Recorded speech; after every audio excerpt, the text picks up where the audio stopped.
या खासदारांनी तोंड घेऊन वरी बोलायचं नाही. पहिल्यांदाच मी आता ते सांगितलं, त्यांनी येऊन हे सगळे त्यांच्या स्वतःच्या लोकांचे 2 नंबर धंदे बंद करायचे आणि त्यांनी नाही करू शकले तर आमची टीम करणार. तिकडं ड्रग्स प्रकरण असेल, अवैध धंदे असतील, तुळजापूरचं नाव अत्यंत मोठ्या प्रमाणावर खराब नाव जे आहे ते बाहेर पडलंय. मोठे अवैध धंदे या ठिकाणी सुरू आहे, ड्रग्स मोठ्या प्रमाणावर होत आहे. कसं बदलणार आहे ते सगळं, कशा पद्धतीनं चेंज? हे माननीय रामदादाच्या माध्यमातून दादांनी असे काही त्यांनी प्लॅन करून ठेवलेले, कारण ती ही लोक दादाला चांगलं करायले, वाईटच म्हणते ती तुम्हालाही माहिती आहे, पण दादा करून दाखवते हे आम्हाला विश्वास आहे. आणि आमची टीम दादाच्या अवैध धंदे असेल ना, आणि मी आत्ता म्हणल्याप्रमाणे जी बोंबाबोंब करणारी जी लोक आहेत ह्यांनी फक्त मला एकच सांगावं, तुमच्या माध्यमाने त्यांना आवाहन करतो, जी त्यांचे उमेदवार निवडून आले आहेत ह्यातला धुतल्या तांदळासारखा कोणचा आहे आणि त्या प्रत्येक उमेदवार काय काय गुन्हे आहेत, आज बी शहरामध्ये त्यांचे काय काय धंदे चालू आहेत, त्या बोंबाबोंब करणारं सांगावं, याचं तुळजापूरची माफी मागावी, तुळजापूरची बदनामी केली म्हणून. म्हणजे तुमच्या अंगणाला आलं म्हणजे चांगलं आणि आम्ही म्हणजे वाईट का?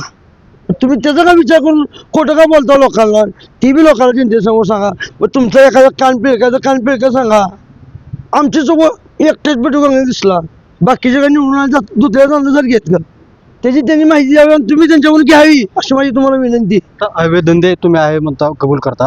आता हे जे बंद करण्यासाठी तुमचा काय मेगा प्लॅन आहे? कधीपर्यंत हे बंद होऊ शकतं? कारण महाराष्ट्राचे कुलस्वामीने आपल्या इथं मंदिर आहे आणि अशा पद्धतीनं जर बदनामी सातत्यानं होत असेल तर हे बंद झालं पाहिजे असं वाटत नाही का? मी पहिल्यांदा आता काय या खासदारांनी तोंड घेऊन वरी बोलायचं नाही. पहिल्यांदाच मी आता ते सांगितलं, त्यांनी येऊन हे सगळे त्यांच्या स्वतःच्या लोकांचे 2 नंबर धंदे बंद करायचे आणि त्यांनी नाही करू शकले तर आमची टीम करणार. एक हे तुळजापुरात धंदा नाही चालू देणार, पण त्यांनी जे भुकायले तिथं उभारून सांगला, इथं सभेत मोठं मोठं बोलणं, त्यांनी आधी आपण सुरुवात करावी. जसं रामदासांनी माझ्यापासून सुरुवात केली आहे आणि डायरेक्ट ॲक्शन घेतली, तशी एक तर थोडी ॲक्शन घेऊन लाज बाळगावी, कुठली तर ॲक्शन घ्यावी, तेवढीमध्ये बोंबा करायला आव्हान आहे माझं. मंदिरासाठी काय मेगा प्लॅन असणार? कारण आता राज्यभरातून भाविक इथं येतात, नगरपालिका आपल्या इथं आहे. काय वाटतं, काय सुधारणा झाली पाहिजे? सुधारणा तर शिर्डीच्या असेल ना, तिरुपतीच्या असतील, सिद्धिविनायक असेल, दादानी उज्जैनचा असेल, त्या उज्जैनला सुद्धा आम्हाला स्वतः मला पाठवलं होतं.